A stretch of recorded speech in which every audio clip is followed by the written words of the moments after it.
Hi friends, வளகாப்பு backdrop மேக்கிங்கோட next part பார்த்துடலாம். இதில் பிளேட் டெக்கரேஷனுக்கு கொஞ்சம் pink and blue colour flowers ready பண்ணியிருக்கேன். இது ஆல்ரெடி வந்துட்டு ஆர்டிஃபிஷியலாக வாங்கின ஃப்ளவர்ஸ் தான். பட் ஃப்ளவர்ஸ் எல்லாம் கொஞ்சம் போயிருந்ததுனால நம்ம வந்துட்டு அதை ரீகலரிங் பண்ணிவிட்டு கொஞ்சம் அரேஞ்ச் பண்ணியிருக்கோம். ஸோ இதுதான் வந்துட்டு நான் வச்சுருந்த ஒரிஜினல் ஃப்ளவர்ஸ். அதிலேருந்து லீஃபு ஃப்ளவர் எல்லாமே வந்துட்டு நிறையா ஸ்பாயில் ஆகிடுச்சு. ஸோ கொஞ்சம் நல்லா இருந்ததை மட்டும் ப்ரிசர்வ் பண்ணி வச்சுருக்கேன். அரௌண்ட் ஒரு 13 ஃப்ளவர்ஸ் அண்ட் ஒரு 6 to 7 லீஃப் பக்கமாக வந்திருக்கு. ஃப்ளவர்ஸ் ஒரு சிலது தான் பார்த்திங்கன்னா ஃபுல்லாக இருக்குது. மற்றபடி அந்த மாதிரி தனித்தனியாகவும் இருக்குது. ஃபுல்லாக பெட்டல்ஸ் எல்லாம் பிரிஞ்சு வந்துருச்சு. ஒரு சில ஃப்ளவர்ஸ் மட்டும்தான் வந்துட்டு பெட்டல் நல்லா நீட்டாக இருக்குது. இது வந்துட்டு ஃபேப்ரிக் மெட்டீரியலில் தான் வந்துட்டு மேக் பண்ணியிருக்காங்க. இது ஆர்டிஃபிஷியலாக வாங்கின ஃப்ளவர்ஸ் தான். அதில் வந்துட்டு நம்ம மீதி ரிமைனிங் நல்லா இருந்ததை மட்டும் எடுத்து வச்சுருக்கோம். ஃபேப்ரிக் வந்துட்டு கிழியாமல் வேஸ்ட் ஆகாமல் அந்த மாதிரி நல்லா இருக்கிறத மட்டும் எடுத்து வச்சுருக்கோம். ஸோ இதை வந்துட்டு எப்படி ரீயூஸ் பண்ணலாம் அப்படின்றத பார்த்துக்கலாம். ஃபஸ்ட்டு வந்துட்டு நம்ம இதை ஃபுல்லாக வந்துட்டு பெயிண்ட் அடித்து எடுக்க போகிறோம். இதில் இருக்க ஒயிட் ஃப்ளவர்ஸ்க்கு நம்ம எதுவும் பண்ண போகிறதில்ல. பட் அந்த ஆரஞ்சு கலரை மட்டும் நம்ம வந்துட்டு பிங்க் அண்ட் ப்ளூன்னு சொல்லிட்டு நம்ம தீம்க்கு ஏற்ற மாதிரி மாற்றிக்கலாம். இந்த ஃப்ளவர்ஸை வந்துட்டு அப்படியே சைடில் ஏதாவது வந்துட்டு டெக்கரேஷன் மாதிரி வைக்க முடியுதான்றதை பார்த்துக்கலாம். இப்போ பார்த்தீங்கன்னா இந்த மாதிரி இருக்கிறத ஃபுல்லாகவே வந்துட்டு நான் கலர் அடித்து எடுத்துக்கிட்டேன். ஒரு 6 வந்துட்டு ப்ளூ கலருக்கும் 6 வந்துட்டு பிங்க் கலருக்கும் கலர் பண்ணியிருக்கேன். நம்மக்கிட்ட போரிங் பெயிண்ட் இருந்துச்சு இல்லைங்களா, அதை யூஸ் பண்ணி தான் வந்துட்டு கலர் பண்ணியிருக்கேன். அக்ரலிக் பெயிண்ட்டும் யூஸ் பண்ணலாம். பட் நம்மளது அக்ரிலிக் காலி ஆகிடுச்சு. போரிங் பெயிண்ட் மட்டும்தான் பாக்கி இருந்ததுன்றதுனால நான் அதுதான் யூஸ் பண்ணியிருக்கேன். அண்ட் நம்ம உள்ளே வைக்கிற அந்த நெட்டு மாதிரி இருக்கிறதுக்கெல்லாம் எதுவும் பெயிண்ட் பண்ணல. அண்ட் லீஃபுக்கும் நம்ம எதுவும் பெயிண்ட் பண்ணல. இப்போ நம்ம அதை அரேஞ்ச் பண்ண ஸ்டார்ட் பண்ணிடலாம்.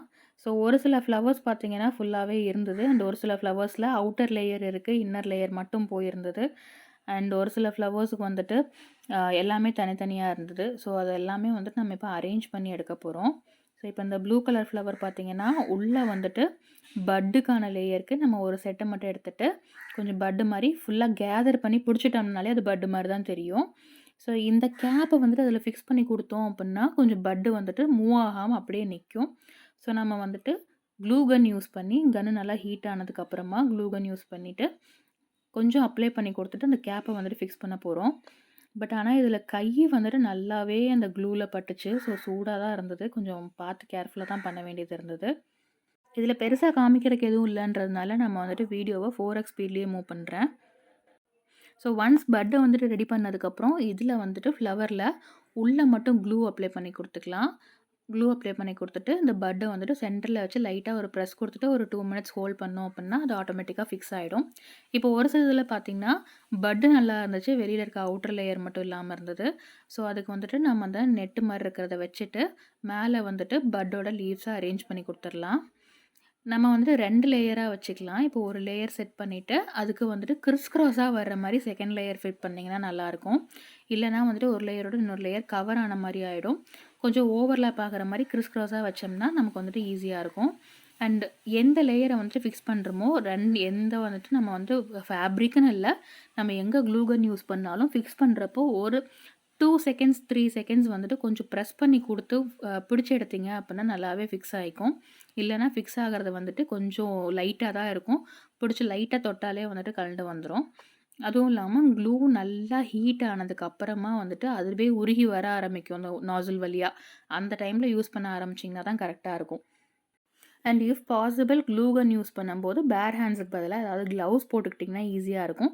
ஸோ அவ்வளோ சீக்கிரம் வந்துட்டு ஹீட்டு வந்து கம் உங்கள் கையில் ஆகாது அப்படின்றதுனால ஹீட் அவ்வளோக்கா உங்களுக்கு தெரியாது. இன்றைக்கி வந்துட்டு நான் இதில் இந்த ஃப்ளவர்ஸை வந்துட்டு நான் எப்படி அரேஞ்ச் பண்ணியிருக்கேன்றதை மட்டும்தான் காமிச்சிருக்கேன்.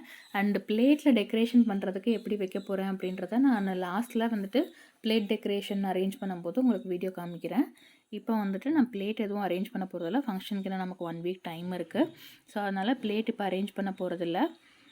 நான் அரேஞ்ச் பண்ணுற டைமுக்கு உங்களுக்கு காமிக்கிறேன். இப்படி ஓப்பன்லேயே விட்டுட்டா கூட பெட் இன்னும் நல்லா தான் இருந்துச்சு. கொஞ்சம் ஓப்பனான ஃப்ளவர் மாதிரி. பட் நம்ம வந்து பிளேட்டில் வைக்கிறதுனால பெருசாக வந்துட்டு ரொம்ப விரிஞ்ச மாதிரி இருந்தால் நல்லா இருக்காதுன்னு சொல்லிட்டு நான் ஃபுல்லாகவே எல்லாம் கவரப் பண்ணிட்டேன். ஸோ ரெண்டுமே வந்துட்டு பிங்க் அண்ட் ப்ளூ 2 ஃப்ளவர்ஸும் நம்ம இது மாதிரி ரெடி பண்ணி எடுத்துக்கலாம். பிங்க்குக்கு வந்துட்டு நான் சொன்ன மாதிரி 6 ஃப்ளவர்ஸும் ப்ளூவுக்கு 6 ஃப்ளவர்ஸும் ரெடி பண்ணியிருக்கேன். டோட்டல் 13 ஃப்ளவர்ஸ் இருந்துச்சு நம்மக்கிட்ட. ஒரு ஃப்ளவர் வந்துட்டு நான் எதுவும் கலர் கொடுக்கல. அண்ட் அது மட்டும் தனியாக செப்பரேட்டாக வச்சுட்டேன். 12 ஃப்ளவர்ஸ் மட்டும் யூஸ் பண்ணியிருக்கேன். அண்ட் இதில் வந்துட்டு லீஃப் வந்துட்டு ஃபிட் பண்ணிடலாம். லீஃப் நமக்கு எல்லா ஃப்ளவருக்கும் வரல. ஒரு 10 லீஃப் பக்கமாக தான் இருந்துச்சு. 10 கூட இல்லை, ஒரு 8 ஆர் 9 லீஃப் பக்கமாக தான் இருந்தது. ஸோ எந்தெந்த ஃப்ளார்க்கெலாம் வைக்கணும்னு தோணுதோ அந்த ஃப்ளார்க்கு வச்சாச்சு. ஆல்மோஸ்ட் வந்துட்டு ப்ளூவில் ஒரு 3, 4 ஃப்ளவர்ஸ்க்கும் அதே மாதிரி பிங்க்கில் ஒரு 3 ஃப்ளவர்ஸ், 4 ஃப்ளவர்ஸ் அந்த மாதிரி வச்சாச்சு. அதுக்கும் வந்துட்டு க்ளூ ட்ராப் யூஸ் பண்ணி தான் நான் ஃபிக்ஸ் பண்ணி கொடுத்துருக்கேன், வேறு எதுவும் யூஸ் பண்ணல. ஸோ இதோட ஆல்மோஸ்ட் பார்த்தீங்கன்னா நம்ம வளகாப்பு பேக்ட்ராப்போட எல்லாமே பண்ணி முடிச்சாச்சு. இனி வந்துட்டு ஓவராலாக நம்ம எப்படி பேக்ட்ராப் செட் பண்ண போகிறோம், எப்படி அரேஞ்ச் பண்ண போகிறோம் பிளேட்ஸ் அப்படின்றதுல தான் இருக்குது. இன்கேஸ் உங்களுக்கு யாருக்காவது வேறு ஏதாவது ஐடியா தோணுது, ஏதாவது வீட்லேயே இருக்கக்கூடிய மெட்டீரியல்ஸ் வச்சு இந்த மாதிரி டெக்கரேஷனுக்கு வேறு ஏதாவது ஐடியா தோணுது அப்படின்னா உங்கள் கமெண்ட் செக்ஷனில் கமெண்ட் பண்ணுங்கள், அதையும் நம்ம ட்ரை பண்ணி பார்க்கலாம். அவ்வளோதான், ஆல்மோஸ்ட் எல்லாமே ரெடி பண்ணியாச்சு. இந்த ஃப்ளவருக்கு பார்க்குறக்கு எப்படி இருக்குது அப்படின்றத கமெண்ட் செக்ஷனில் மறக்காமல் கமெண்ட் பண்ணுங்கள். அண்ட் இதை பிளேட்டில் டெக்கரேட் பண்ணுறதுக்கு உங்களுக்கு ஏதாவது ஐடியா இருந்ததுனாலும் சொல்லுங்கள். பிளேட்டில் டெக்கரேட் பண்ணும்போது ஏதாவது மெஷ்னட் யூஸ் பண்ணி நம்ம வந்துட்டு பிளேட் கவர் பண்ணிவிட்டு அதுக்கப்புறம் ஃப்ளார் ஸ்டிக் பண்ணலாமா, இல்லை ஃப்ளவர் வந்துட்டு மெஷ்னெட்டெல்லாம் எதுவும் யூஸ் பண்ணாமல் நம்ம வந்துட்டு பிளேட்டில் டேரெக்டாக ஸ்டிக் பண்ணி கொடுக்கலாமா அப்படின்ற உங்களோட ஐடியாஸையும் கமெண்ட்டில் மென்ஷன் பண்ணுங்கள். ஓகே ஃப்ரெண்ட்ஸ், நெக்ஸ்ட் வீடியோவில் பார்க்கலாம். பை.